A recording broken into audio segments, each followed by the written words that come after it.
Hola a todos, bienvenidos a este nuevo video en el curso Ciencia de Datos para Todos. En esta oportunidad vamos a trabajar con el mismo caso del último video que tiene que ver con el uso de sentencias SQL utilizando SQLite en un entorno controlado aquí dentro de Python.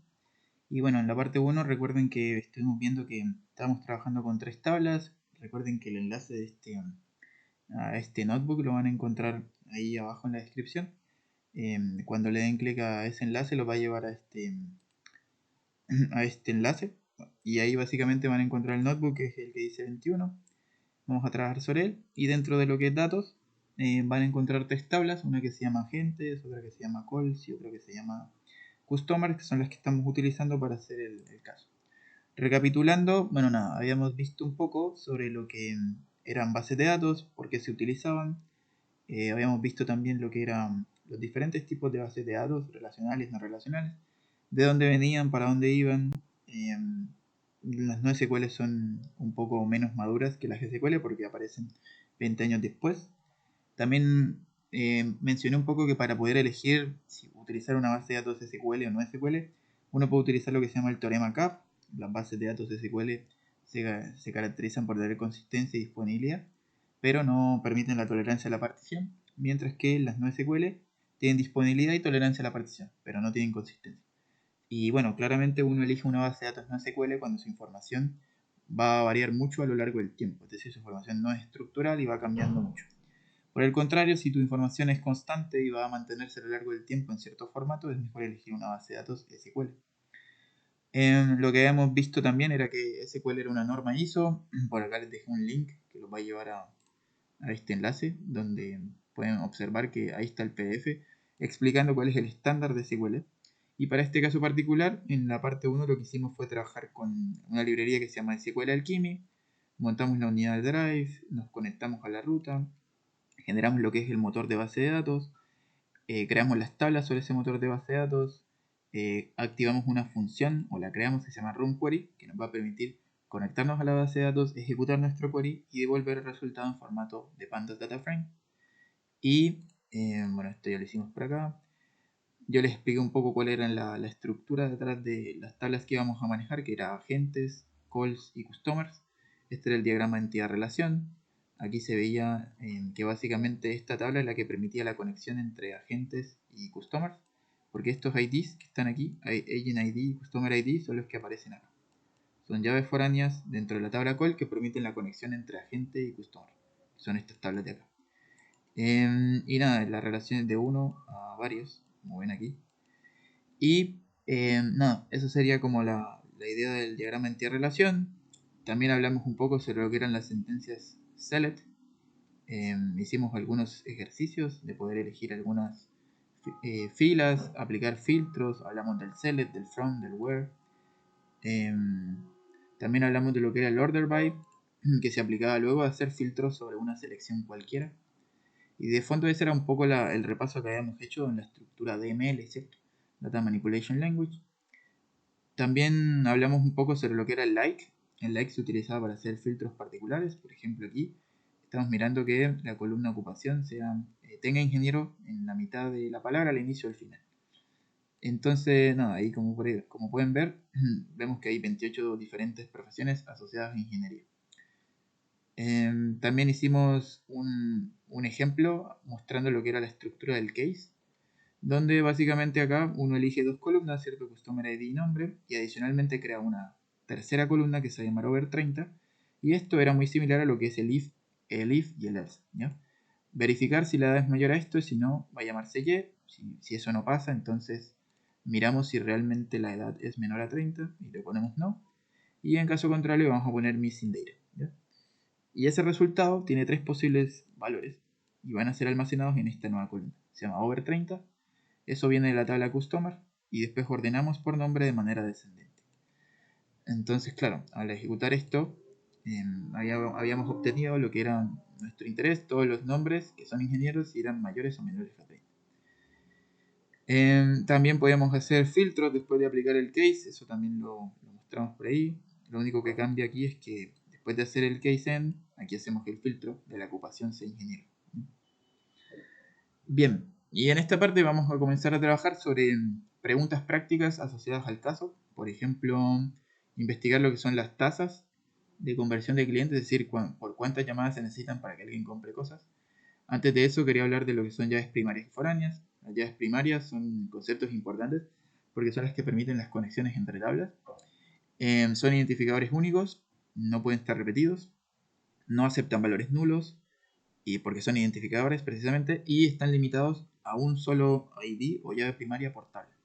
Mientras que llaves foráneas son simplemente campos que pueden ser utilizados como conexión con otras tablas, pero pueden ser nulos y no están limitados de ninguna manera a una sola por tabla, sino que pueden ser varias. Por ejemplo, la tabla call tenía dos llaves foráneas, ¿ya? Que era el agente y el customer, que son las que estaban entrando a la tabla call, ¿ya? Otra cosa importante es que cuando uno trabaja con bases de datos y tablas relacionales, uno tiene que saber lo que es el join, ¿ya? Usar joins. Y para eso traje aquí un ejemplo de lo que es el inner join, es una especie de meme, donde, nada, cuando hablamos del left join es como si uno tuviera una tabla aquí, ya, dos tablas, miremoslo en esta dirección, y claramente cuando uno hace un left join, lo que toma como referencia es lo que está a la izquierda, y va a pegar todo a la derecha, ¿ya? Se toma como referencia la tabla a la izquierda, y lo que viene a la derecha es lo que se va a pegar, o se va a anexar a la tabla de la izquierda. Por el otro lado, si uno mira el right join, de nuevo, si uno mira en esta dirección, la tabla que esté en este sentido es la que va a usarse como referencia, y todo lo que uno vaya a pegar viene en esta dirección, ¿ya? La tabla nueva se va a pegar, se va a anexar a este lado de la columna. Y viceversa, esto lo puede ver uno de las dos formas, de la misma cosa. El inner join, por el contrario, es todo lo que ellos comparten, ¿ya? Todos los IDs que ellos comparten entre sí. Mientras que el full join es todo lo que ambos comparten y no comparten, ¿ya? Entonces esa sería como un poco la idea detrás de lo que es el full join. Este tiene una desventaja, es que te puede devolver muchos nulos, ¿ya? Si volvemos acá al ejemplo, por ejemplo, un inner join es todo lo que comparten en términos de IDs. Entonces ahí, claro, ahí se puede observar que básicamente el 1 y el 4 son IDs que se comparten en las dos tablas, y por eso el resultado al final es, claro, lo que viene de la tabla de la izquierda se va a anexar en esta columna, ¿cierto? Y lo que viene de la tabla de la derecha se va a anexar en esta columna, ¿ya? Por eso es un inner join. Ya. Teniendo eso claro, hice por acá un ejemplo donde básicamente uno va a elegir, por ejemplo, lo que es el call ID y el nombre del agente. Fíjense que esto es un homónimo, ahorita explico un poco qué es, además del nombre, y todo eso viene de la tabla call, ¿ya? Uno acá, este C que ven aquí mayúscula, es como un homónimo, es como colocarle as C, ¿ya? Yo le podía poner eso, pero no es necesario porque él sabe que ese es el homónimo. Y eso va a ser un join con la tabla agente. De nuevo, el A es un homónimo. ¿Y dónde va a ser el join? En la columna Agent ID. Tanto la de C, que es call, como la de A, que es agente. Luego de eso, lo único que va a hacer es ordenar por el nombre de manera descendente.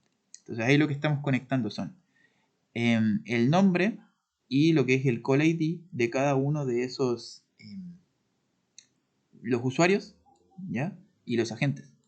Entonces, claro, básicamente estamos pegando los nombres de los agentes para cada llamada que hicieron. Entonces ahí, como ven, el resultado es algo como esto, ¿ya? Y ahí son 9.939 llamadas. Recuerden que el C mayúscula y el A son homónimos que se están utilizando acá para no estar escribiendo a cada rato call y agente, ¿ya? Lo mismo que el as es eso, para generar homónimos, y cuando uno hace el join, esto sería un inner join. No lo estoy especificando, pero en SQLite el inner join se hace así, solo con join. También se puede hacer left join, right join o full join, ¿no? Y bueno, nada, eso sería un poco la idea detrás de esto. Por acá activé una consulta donde voy a hacer varios joins, bueno, un solo join, de la tabla customer y la tabla calls, ¿ya? Aquí, por ejemplo, estoy eligiendo el ID de la llamada, el ID del customer, pero viene de la tabla CU, el nombre y si se vendió o no se vendió el producto. Recuerden que esto es una variable binaria, 1, 0. Y luego una última columna que se va a llamar over 30, que es la que tiene la condición de si es mayor o menor a 30. Esas son las columnas que quiero reportar, ¿ya? Y luego digo, bueno, ¿de dónde viene todo eso? De la tabla customer, esa es la que va a tener esta información. Y las otras columnas, que son estas, van a venir de la tabla calls. Entonces por eso tengo que hacer un join con la tabla call. Este es el homónimo de la tabla call. Y el join entre customer y call se va a hacer por medio de lo que es el customer ID. Luego de eso filtré que básicamente apareciera la ocupación como ingeniero, es decir, que tuviera alguna palabra que dijera ingeniero. Luego ordenamos y de esa forma nos damos cuenta de todos los ingenieros. Tenemos acá si se le vendió o no un producto y al final tenemos si es mayor a 30 o no. ¿Por qué esto es importante? Bueno, porque hay un rumor en esta empresa que dice que los ingenieros mayores de 30 son los que realmente están comprando más o tienen una mayor tasa de conversión cuando se les llama, o los que compran más. Entonces eso lo vamos a revisar, pero esa es un poco la idea detrás de lo que son joins. Fíjense que acá hemos repasado varias cosas como lo que es el select, el case end, el as, el when, el else, los signos de comparación, el from, el join, lo que es el where, el order by, ascending, descending y el like. ¿Ya? O sea, hemos repasado cerca de 9, 10 palabras claves que ayudan a entender bastante lo que es SQL. Y bueno, otra cosa que uno puede hacer es utilizar lo que son funciones de agregación. Y en particular las funciones de agregación son estas que nos permiten condensar los datos por medio de promedios, sumas, mínimos, máximos, conteos. ¿Ya? Entonces, en general, esta es la estructura. Para hacer funciones de agregación uno hace select y después aplica, no sé, suma de alguna columna, promedio de alguna columna. El from es para decir de dónde vienen las columnas y el where para si quieres hacer filtros o agrupar. Algunas de las funciones agregadas de agregación más comunes son, no sé, el promedio, ABG, el count, que es para contar mínimo, máximo y suma. Hay otras funciones más complejas o más avanzadas que están dentro de Postgres, que lo vamos a ver más adelante en otro video. Y ahí con Postgres uno puede hacer lo que son regresiones, sacar pendientes o mirar correlaciones. Entonces, en ese sentido, voy a hacer un pequeño ejemplo, donde acá, por ejemplo, estoy eligiendo la suma de lo que es el product sold, que es la columna esa que se llamaba 1.0, si se vendían nuevos productos, y eso lo voy a llamar ventas. ¿Ya? El resultado de eso se va a llamar ventas. Y luego otra columna que diga count, que básicamente es cuántos registros hay. Eso es lo que hace el count. ¿Ya? Y esto de acá es para contar todas las filas que aparezcan bajo las condiciones dadas. Acá tengo que hacer de dónde viene todo, de la tabla customer. ¿Ya? Y adicionalmente a mí me interesa que pueda conectarme con la tabla call, en lo que es el customer ID. ¿Ya? Porque básicamente esa, la que tiene el cliente, es la que tiene la información asociada a ingeniero y el call es la que tiene la información asociada al product sold. ¿Ya? Entonces no puedo hacerlo solamente con customer porque necesito el call, que es el que tiene si se vendió o no algo en la llamada. Entonces hago la conexión y luego de eso filtro que sea la ocupación tipo ingeniero. Al final lo que ven acá es que sale una suma de cuántas ventas hubieron para el total de llamadas que se le hicieron a ingenieros. Si uno saca la tasa de conversión, que sería este número sobre este por ciento, se ve que el 21% de las veces las llamadas tienen éxito, es decir, que se logra vender algo. Ahora bien, ¿qué pasa si miramos, por ejemplo, en vez de mirar a los ingenieros, miramos a todos los que no son ingenieros? A ver si la tasa de conversión es distinta o cambia. Para eso utilizamos not like, lo demás es exactamente la misma cosa. Al ejecutarlo, como ven, da 1324 sobre 6300. Obviamente son mayores en cantidad, pero la tasa de conversión, si uno la hace, como ven, es bastante parecida. Da 21%, así que no hay evidencia de que ser ingeniero solamente genere que se venda más o menos en estos datos. Y bueno, eso es un poco de lo que se puede decir de esta parte. Y de hecho, cuando uno hace todos los individuos, los tiene en cuenta y olvida los filtros de ingeniero o no ingeniero, vuelve y hace esto, se da cuenta de que, bien, 2000 sobre 9000, eso da otra vez 21%. Así que esa es una conclusión interesante. De la misma forma, como a mí me interesaba un segmento particular, que eran los ingenieros mayores a 30, o mayores a 30 solamente, entonces acá volví a hacer la misma cosa, sacar tasas de conversión, ¿ya? Y acá básicamente estoy diciendo que solo para los que son mayores a 30. Lo demás es exactamente lo mismo. Y como ven, volvemos a hacer la tasa de conversión, cambian los números, pero la proporción se mantiene, en este caso a 21. Casi todas las tasas de conversión se mantienen en 21%. Y ahora, finalmente, para ver si mi segmento particular de mayores de 30, que son ingenieros, compran más o menos, hice mi query, exactamente lo mismo. Y acá, en mi condición filtro, puse dos cosas, que fuera ingeniero o que fuera mayor a 30. Mayor o igual a 30. Y volvemos a hacer esto, sacamos la tasa de conversión y se logra observar que de fondo no hay muchos cambios. ¿Ya? En general sigue siendo 20-21%. Y también hice una prueba adicional para, bueno, si de repente los ingenieros mayores a 30, entonces si no son el segmento estrella, miremos si tal vez los ingenieros menores a 30 lo son. Entonces acá exactamente lo mismo, solo que ahora menor a 30 y ingeniero. Bien, y de nuevo volvemos a aplicar la tasa y como ven, 21%. Esto es importante porque al final podemos decir que básicamente las tasas de conversión en este call center son exactamente lo mismo sin importar la proporción o la profesión que estemos analizando. Al final es 1 sobre 5 es la tasa de conversión. De cada 5 llamadas contestadas, una logra generar que se venda algo, ¿ya? Así que eso sería como esa conclusión importante de esta parte 2. Lo que hemos hecho es repasar un poco lo que son estructuras de agregación. También repasamos lo que son más a detalle, lo que son joins, lo que son las sentencias básicas como el uso de ML, utilizando comandos como el select, el as, el from, el join, el where, el as, like, case end, entre otros, ¿ya? Además también repasamos lo que eran, qué funciones de agregación se pueden hacer, para qué nos sirven. Y bueno, en la última parte lo que vamos a hacer en el próximo video es analizar un poco lo que son el performance de los agentes para ver cuáles son los que más venden o los que son más productivos. Y bueno, esa va a ser lo que es la última sección de este caso aplicado. Espero que les haya servido. Cualquier comentario lo pueden dejar por acá abajo. Y nada, nos veremos en un próximo video y que estén muy bien. Hasta la próxima.